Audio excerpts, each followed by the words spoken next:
who think that pursuing higher education in the US is only a thing that the rich can dream of, let me tell you a secret. I have a former student who managed to pursue his higher education in the US, not just without spending even a single rupee or a dollar. In fact, he got a stipend for doing so. Let me introduce you to Dr. Ninad Lasrado, who through sheer smart and hard work is currently a postdoctoral fellow at the Harvard Medical School pursuing research in virology. To also know about job and research opportunities that arise time and again, you can follow me on Instagram, Twitter, and LinkedIn. Thank you, Ninad, for joining. Can you run us through your academic journey after your BSc at Aloysius? In 2015, I joined the Bachelor's of Biotechnology program. Midway through 2016, I was having a chat with my brother-in-law who suggested that I pursue a PhD in the US, which is when I started writing these GRE exams and TOEFL exams. So these are exams that are needed for you to get into a graduate program. I did not go into any coaching, Kaplan, have these self-guided books that help you just prepare for GRE. So anything about 300 is considered to be good. It has two components, the English part and the math part. The GRE is built in a way that if you perform good in your first section, the second section is going to be much more difficult. You got to be very careful on how you answer the questions. For TOEFL, its max score is 120 again. So that was pretty easy. GRE is a bit difficult. I got good grades, and in 2017, I applied to around 6 PhD programs in the US. One of them I was waitlisted on, and the other one, University of Nebraska in Lincoln, where I got accepted as a master's student in the beginning. The lab was working primarily on viral myocarditis. It leads to a condition called dilated cardiomyopathy, which results in heart failure, and there's no cure for that. The lab was proposing a vaccine to stop this viral spread, and I thought that was interesting, so I joined the lab. A year after my master's, my PhD advisor converted my master's into this integrated biomedical sciences PhD program. The pandemic hit in 2019, but I was fortunate to have started a bunch of vaccine experiments at the same time, and fortunately all of them worked, which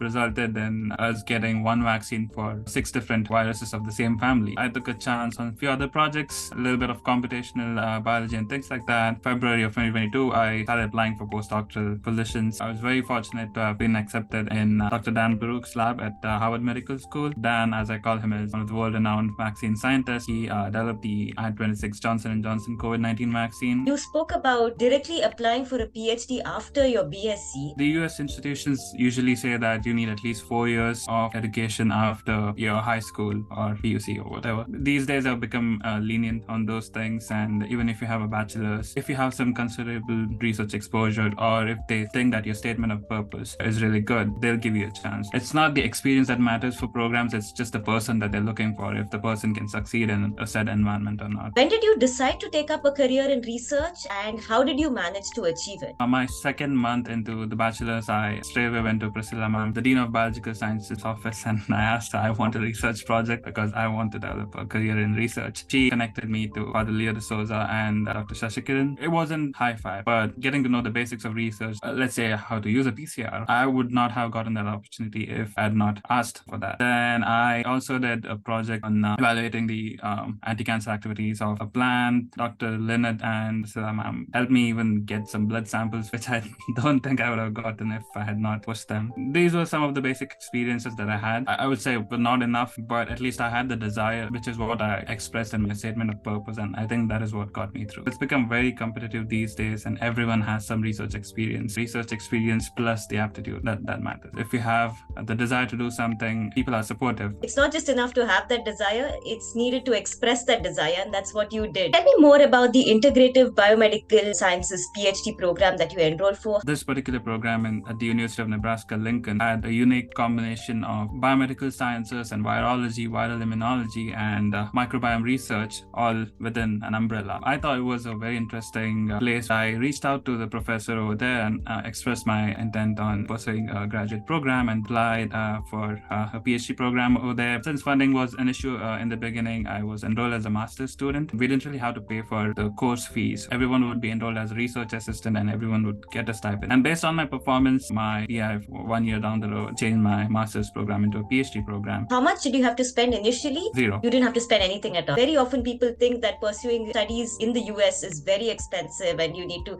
sell your house and property and all of that. If you are in a research lab or in a research environment, you would get a stipend. But if you are pursuing just a master's, you would not get funding. If someone wants to pursue a career in research, look for labs that have good funding. And if the mentor is really supportive, things automatically fall into place. Can you give us a gist of what a regular day in the life of a postdoctoral researcher at Harvard Medical School is like? Our lab has around 60 people and it's like a small industry. There's a bunch of projects always going on. I've been fortunate to also lead our lab's virology and RNA group in terms of managing people, coming up with new ideas, pushing boundaries that exist. My projects right now are mainly on development of the next generation of the mRNA vaccines. I joined the lab with the intention that when the pandemic was at the peak, the mRNA vaccines, for example, was just being given to countries like the US, the UK, New Zealand, England. What I'm trying to do right now is develop vaccines that can be given at a much lower price and the vaccines that are more stable. And the other thing that I'm also working on is the development of a mucosal vaccine platform, because all the respiratory pathogens enter through the nasal route. I'm trying to have a really good vaccine platform that could potentially save lives in the future. It's usually busy. There's no such thing as 9 to 5 in research. Do you have free time at all? And if you do, what do you do during your free time? I'm here on a Saturday still working in the lab. It depends on how you schedule the work, because it's a highly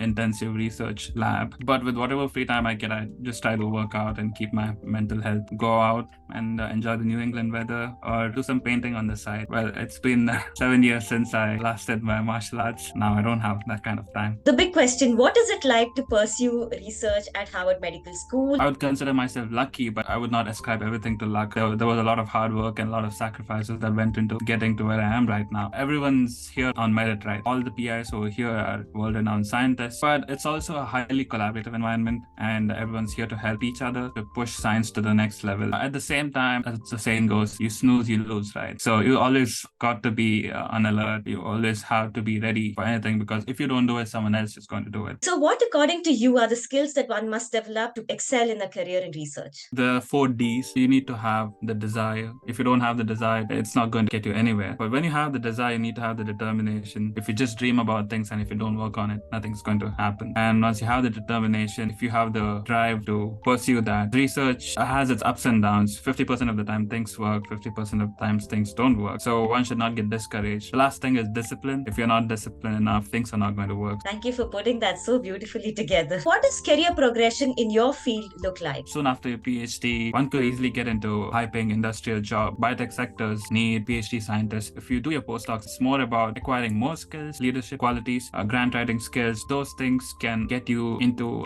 either academia, like you get to become a professor. You could also get into industry 2 to 3 years after your postdoctoral fellowship. You can easily get into a very good position in industry. At least in our lab, some of them join NIH and some of them are working for the government in terms of public policy decision making, and some of them became patent lawyers. The possibilities are endless. Your postdoctoral experience has so many transferable skills to sectors much beyond the lab, and that is something this channel wants to promote. Yeah. If you had to go back in time and advise your younger self, what would the top 3 on that list of advice be? Be kind to yourself, because I think I've been hard on myself just because I thought I was an underdog and I had to prove myself. Looking back at it, I think one should be kind to themselves. Set boundaries. Everything's going to work out. Travel more maybe. You mentioned about being an underdog. Is it a typical Indian thing? Because I went through that when I moved to New Zealand, and you suddenly start having this imposter syndrome that you are not good enough, so you need to struggle more. Maybe that's the colonial hangover that we carry. Yeah, I think it's a bit of that, and also the fact that many people said that I would not get into a PhD program. I wanted to get into Harvard, and people said, it's difficult, and I had to prove everyone wrong. And being an immigrant in the US, there's also that factor, which you were mentioning just now. This channel is dedicated to my teacher who inspired me a lot, Dr. Richard Gonsalves. He's taught you as well. What is it that impressed you most about Richard, sir? Always been the radiating smile. He warmed the room like no one else would. He was very approachable. Anytime I had any doubts, I would ask him and he would just solve it instantly. Thank you, Ninnath. I wish you all the best. I'm sure you're going to scale great heights. I hope this video has enlightened you on the smart choices while making career options. For more such content, subscribe to the Richie Rich Chemist. I will see you next Saturday. Until then, stay hungry, stay informed.